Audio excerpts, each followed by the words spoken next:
시편 16편입니다.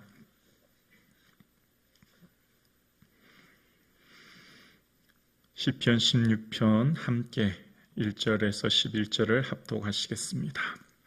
함께요. 하나님이여 나를 지켜주소서. 내가 주께 피하나이다.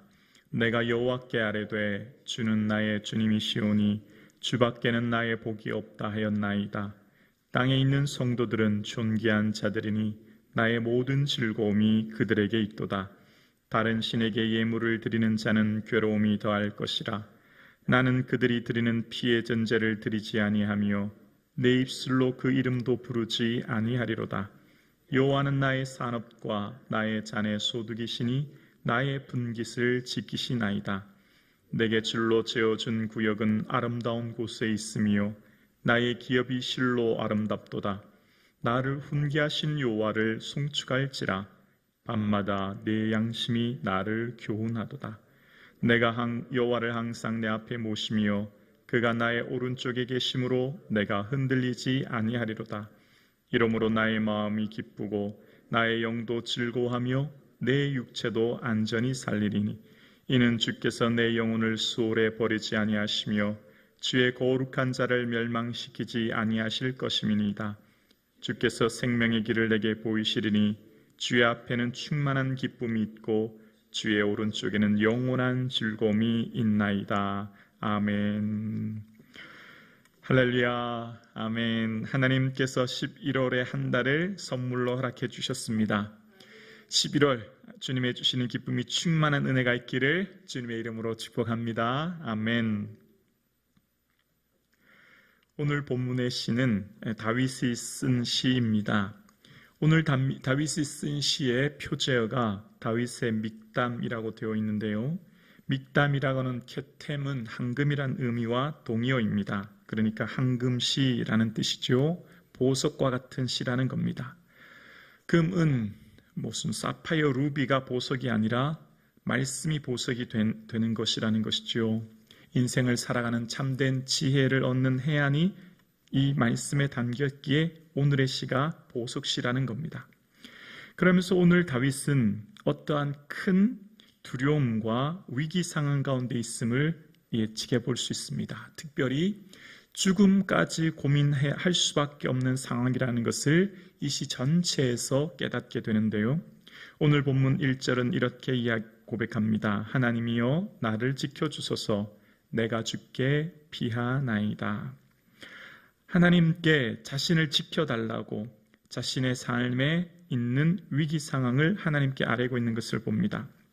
특별히 큰 두려움 가운데 자신을 하나님 보호해 주실 것을 하나님께 의탁하고 있는 내용을 보게 되어지는데요. 그래서 하나님께 다윗이 1절 후반절에 말하기를 내가 주께 피하나이다 라고 고백합니다. 나를 지켜주시고 보호해 주실 분은 하나님이시니 내가 하나님께 피한다는 겁니다. 피하다고 하는 원어의 뜻은 신뢰하다라고 하는 의미가 있습니다. 그러니까 내가 하나님을 신뢰합니다. 하나님, 내가 주님을 의지하고 신뢰하오니 나를 지켜주옵소서. 그렇게 고백하는 거예요. 그리고 다윗은 2절에 놀라운 고백을 합니다. 2절입니다. 내가 여호와께 아뢰되 주는 나의 주님이시오니 주밖에는 나의 복이 없다 하였나이다. 아멘. 오늘 본문에 다윗은 하나님께 이렇게 고백합니다. 주는 나의 주님이시오니 원문에 가깝게 해석하면 이렇게 할 수 있습니다. 당신은 나의 주인이십니다 라는 뜻입니다. 하나님, 당신은 나의 삶의 주인입니다 라는 의미예요. 주님이라고 하는 아도나이는 여호와, 그러니까 하나님의 이름을 부르지 않기 위해 의역해서 부른 이름이지요. 그 아도나이의 원어는 아돈인데요, 주인, 통치자 이런 의미가 있어요. 이게 아주 중요한 고백입니다. 이 시 전체에 있어서 굉장히 중요한 핵심인데요. 당신은, 하나님은 나의 삶의 주인이라는 거예요. 오늘 함께 예배드리시는 사랑하는 성도님, 하나님이 여러분의 삶의 주인 되는 은혜가 있기를 주의 이름으로 축복합니다. 하나님이 내 삶의 주인 되어주시고 나를 인도하고 계시고 나를 통치하고 계시고 나를 이끌으시며 나의 삶을 섭리하고 계시며 나의 모든 삶을 지키시는 분, 하나님께서 우리의 삶의 모든 것을 일거수일투족 보고 계시며 그 보고 계신 하나님이 내 삶의 주인 되심을 고백하는 삶, 이것이 저와 여러분의 삶 되기를 주님의 이름으로 축복합니다. 그래서 다윗은 그의 삶에 하나님이 내 삶의 주인이 되셨기에 어떻게 해요? 주님 밖에는 나의 복이 없다라고 고백합니다. 주 예수보다 더 귀한 것 없다는 말씀이지요. 주밖에 나의 복이 없다는 것입니다. 여기 복이라고 하는 것이요, 토브라고 하는 것인데요, 모든 좋은 의미가 다 담겨져 있어요. 좋다, 선하다, 즐겁다, 행복하다, 위대하다, 훌륭하다, 보배, 온갖 좋은 내용이 다 담겨 있는 단어가 이 토브라는 단어예요. 그러니까 하나님께서 천지를 창조하신 후에 보시기에 좋았더라, 그 좋았더라가 이 토브라는 단어예요. 그러니까 하나님 내 모든 삶에 가장 좋으신 분, 즐거운 분, 기쁜 분, 행복한 분, 하나님 내게 너무 좋은 모든 것들이 다 담겨져 있는 분이 하나님이시라는 겁니다. 그러니까 복은 무엇이라고요? 복은 하나님이시라는 거예요. 복은 하나님이 복이라는 것을 고백하고 있지요. 여러분, 다윗은 부족한 게 없을 정도로 통일왕국의 군주였습니다. 충성스러운 신하, 견고한 왕이 부유와 사람들의 인기와 명예, 또 그의 삶의 안전한 국방과 외교를 비롯한 안전한 왕위를 비롯해서 그는 어쩌면 부족함이 없지만 그것을 복이라고 단 한 번도 고백하지 않습니다. 오직 하나님만 나의 복이라는 것입니다. 하나님만 변치 않으시고 하나님만 영원히 나와 함께 하시기 때문입니다. 세상의 것들 다 쇠하고 사라지기 때문입니다. 그래서 하나님을 주인 삼는 자들에게는 하나님이 주시는 놀라운 복이 있어요. 오늘 함께 예배드린 성도님, 다윗이 그랬던 것처럼 하나님을 주인 삼아 주시는 이런 복을 누릴 수 있기를 주의 이름으로 축복합니다. 첫 번째는 하나님과 동일한 시야를 얻게 되는 거예요. 이 3절입니다. 땅에 있는 성도들은 존귀한 자들이니 나의 모든 즐거움이 그들에게 있도다. 다윗의 삶 가운데 지나온 모든 궤적을 살펴보면요, 다윗의 삶은 어쩌면 그의 삶에 아프고 힘든 사람들이 그 곁에 참 많았어요. 여러분, 사무엘상 22장 보면 이런 내용이 있죠. 환난당한 자, 빚진 자, 마음이 원탕한 자들을 400명이 그와 함께합니다. 다윗 주변에 있는 사람들은요, 아프고 고통스럽고 힘든 사람이에요. 여러분 어떻습니까? 여러분 주위에 권력 있고 힘 있는 사람이 더 귀해 보이고 그런 사람이 있는 것이 더 힘이 되어 보이지 않습니까? 그런데 다윗은 그 모든 사람들이 내게 다 존귀한 자들이라고 고백합니다. 나의 모든 즐거움이 그에게 있다고 고백합니다. 그런데 이 시야는요, 하나님의 시야입니다. 하나님께서 우리를 이렇게 보고 계시는 거예요. 하나님이 우리를 나의 모든 즐거움이 너에게 있다. 여러분 이사야서 62편 4절 기억나시죠? 나는 너를 헵시바라 하리라. 헵시바는 뭐죠? 나의 기쁨이 너에게 있다. 하나님은 우리를 나의 기쁨이라고 말씀하세요. 내 기쁨이 너에게 있어. 오늘 새벽 예배 드리시는 사랑하는 성도님, 하나님의 기쁨이 여러분에게 있는 줄로 믿습니다.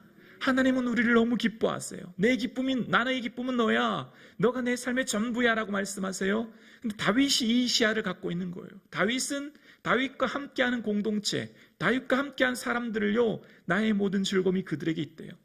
하나님을 주인으로 삼는 자의 복은요, 이런 복을 누립니다. 하나님과 동일한 시야를 갖게 되는 거예요.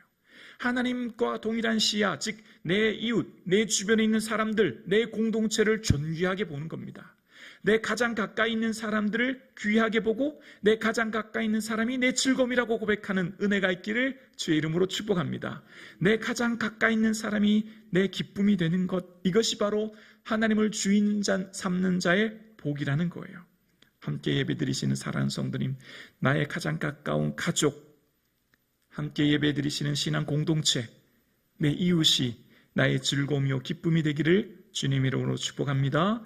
그래서 다윗의 삶 가운데 4절에 다른 신에게 예물 드리는 자는 괴로움이 더할 것이라. 나는 그들이 드리는 피의 전제를 드리지 아니하며 내 입술로 그 이름도 부르지 아니하리라 고백합니다. 하나님 외에 피의 전제는 고대 신들이 사람이나 짐승의 피를 드리는 제사를 말하는데요. 그런 우상을 섬기지 않겠다, 부르지 않겠다 고백하였고요. 이제 또한 5절에 보면 여호와는 나의 산업과 나의 잔의 소득이시니 나의 분깃을 지키시나이다 라고 고백합니다. 하나님을 주인으로 삼는 자의 복은요, 자족의 은혜입니다. 자족의 은혜. 하나님을 주인으로 삼는 자는 자족하게 되어져요. 오늘 5절의 본문을 현대어 성경으로 번역하면 여호와여 주는 나의 모든 것 되셔서 내가 필요한 모든 것을 다 주셨으니 나의 미래도 주의 손에 있습니다. 그런 고백을 하고 있습니다. 하나님이 내 모든 것 필요를 채워주셨고 내 미래가 주의 손에 있다는 겁니다. 이 바로 자족의 은혜를 얘기하지요. 그래서 6절 볼까요? 내게 줄로 재어준 구역은 아름다운 곳에 있으며 나의 기업이 아름답도다. 하나님의 줄로, 하나님의 측량줄로 재어진 나의 삶의 자리, 나의 모든 지위, 내 모든 소유, 내 모든 것들 너무너무 아름다운 것이라는 겁니다. 하나님이 내게 가장 좋은 것을 맡겨주셨다는 거예요. 그래서 나의 기업이 아름답다. 이 기업은 소유라는 원어의 뜻이 있는데요. 내 소유는 너무나 아름답고 귀하라는 것입니다. 다윗은 매 순간마다 자족의 은혜의 삶 가운데 살았어요. 양치기였을 때도 나는 왜 이렇게 양을 치며 살아야라고 고백하지 않고요. 양치기를 해도 최선의 삶을 살아서 사자와 곰이 양을 빼앗아가면 내 목숨을 던져서라도 양을 건져옵니다. 삶에 충실합니다. 기쁨 가운데 거합니다. 자족하며 살아가게 되죠. 그러니까 여호와를 주인으로 삼는 자의 복은 삶에 주어진 은혜를 감사하는 거예요. 기뻐하는 거예요. 하나님 내게 맡겨주신 것이기 때문에 내게 줄로 재어준 구역은 내게 가장 아름답고 내게 가장 귀하고 내게 가장 합당한 것이라는 것을 고백하기 때문입니다. 그래서 어떠한 형편에든지 자족의 은혜가 있는 것입니다.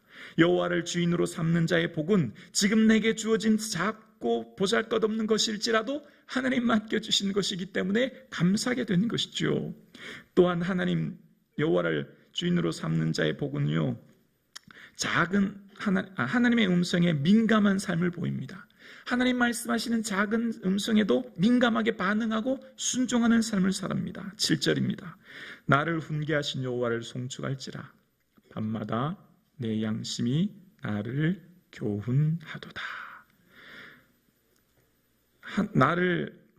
내 양심이 나를 교훈한다. 교훈이라고 하는 야사르라는 말은 잘못을 고치다, 꾸짖다 그런 의미예요. 그러니까 다윗은 매 걸음 순간마다 또 밤에 눈을 감을 때마다 하나님께서 나를 교훈하시고 나를 가르치시고 나를 꾸짖으셔서 하나님 잘못된 것은 회개케 하시고 하나님 기뻐하는 삶의 걸음으로 나아갈 수 있도록 날마다 하나님 말씀을 귀 기울여 경청하고 그 말씀에 민감하게 순종하는 삶을 살게 되었다는 겁니다. 그래서 어떻게 해요? 8절입니다. 내가 여호와를 항상 내 앞에 모시며 그가 내 오른쪽에 계심으로 내가 흔들리지 아니하리로다. 아멘. 처음에 하나님께 다윗이 기도했던 내용이 뭐죠? 하나님 나를 지켜주세요. 왜요? 도망자의 신세로 위기와 고난상 가운데 두렵기 때문입니다. 언제 어떻게 원수에게 내 목숨을 잃어버릴 수밖에 없는 위기 상황을 살았기 때문입니다. 그런데 하나님 나를 지켜주세요라고 기도했더니 하나님께서 다윗의 삶에 하나님을 주인으로 삼게 되어지고 그 주인으로 삶으로 하나님밖에는 나의 복이 없다 고백하게 되므로 놀라운 은혜를 받게 됩니다. 무슨 은혜죠? 하나님이 항상 내 앞에 계신다는 것을 깨닫는 거예요. 사랑하는 성도님, 하나님 지금 우리와 함께하고 계십니다. 그 하나님은 전능하신 하나님이에요. 천지를 창조하신 분이 우리 아버지십니다. 그분이 지금 우리 곁에 계세요. 그리고 하나님 함께 하십니다. 그래서 내가 흔들리지 아니한다 이렇게 고백해요. 오늘 이 본문을 베드로는 오순절 성령 강림 사건으로 인해서 이 유대인들에게 설교할 때 오늘 본문을 인용합니다. 그리고 오늘 본문을 인용해서 어떻게 설교하냐면 내가 항상 내 앞에 계신 줄을 배웠으며 나로 요동하지 않기 위하여 그가 내 우편에 계시도다 이렇게 고백해요. 그러니까 베드로가 이 본문을 고백할 때는 하나님께서 항상 내 앞에 계셨고 내가 요동하지 않기 위하여 하나님 항상 내 우편에 계셨다고 베드로는 고백합니다. 하나님께서 여러분을 요동하지 않게 하기 위하여 여러분 우편에 계시고 여러분과 함께 하고 계심을 고백하는 은혜가 있기를 주님의 이름으로 축복합니다. 그래서 다윗은 흔들리지 않았대요. 그래서 다윗은 어떠한 상황 가운데서도 요동하지 않았대요. 고난 가운데서도 두렵지 않았다는 겁니다. 항상 하나님께서 나와 함께 계심을 보았기 때문입니다. 그래서 이제 하나님을 주인으로 삼는 자의 삶의 결론입니다. 그런 자의 삶은 구원과 기쁨을 얻게 된대요. 9절입니다. 이러므로 나의 마음이 기쁘고 나의 영도 즐거워하며 나의 육체도 안전히 살리리니. 마음, 영, 육체가 안전하게 되었다는 겁니다. 여기 영이 즐거워하다는 것은요, 그냥 단순한 미소 짓는 즐거움이 아니라 원어에 보면 기뻐 날뛰다라는 의미예요. 너무너무 기뻐서 어쩔 줄 모르는 것을 말하는 거예요. 하나님 나와 함께 계시기 때문에 너무너무 좋아서 어쩔 줄 모르는 기쁨 가운데 안전한 속에 매 순간을 살게 되었다라는 거예요. 맨 처음에는 뭘 기도했죠? 지켜달라고. 왜요? 두렵기 때문에, 불안하기 때문에, 근심하기 때문에. 그런데 하나님 앞에 나아가 기도하고 하나님을 주인 삼았더니 하나님이 주시는 기뻐 뛸 정도의 정말 감격하는 북받치는 기쁨 가운데 거하게 되었다라고 고백해요. 그리고 10절입니다. 이는 주께서 내 영혼을 수월에 버리지 아니하시며 주의 거룩한 자를 멸망시키지 아니하실 것임이니라. 하나님께서 나를 수월에 죽음에서도 버리지 않으시며 거룩한 자를 멸망시키지 않으신다. 베드로는 이 본문을 썩음을 당하지 않게 하실 것이라고 번역하고 있어요. 그러니까 다윗이 지금 위기 상황 가운데 조금 전에 나를 지켜달라고 내가 죽음의 위기 앞에 서 있다고 고백했는데 이제 하나님께서는 나를 그 죽음의 위기에서 건져주실 뿐만 아니라 나를 썩음을 당치 않도록 영원히 지켜주시고 영원히 붙드시고 뿐만 아니라 11절입니다. 함께 고백할까요? 주께서 생명의 길을 내게 보이시리니 주의 앞에는 충만한 기쁨이 있고 주의 오른쪽에는 영원한 즐거움이 있나이다. 아멘. 하나님께서 나를 인도하시는 그 길, 이 길은 영원한 생명의 길이라는 것을 알게 되었고, 그래서 하나님께는 충만한 기쁨이 있고 그 오른쪽에는 영원한 즐거움이 있다 고백하게 되었습니다. 충만하다라고 하는 것, 배부르다는 거예요. 하나님의 기쁨이 내 마음에 꽉 차서 배부른 포만감을 이야기합니다.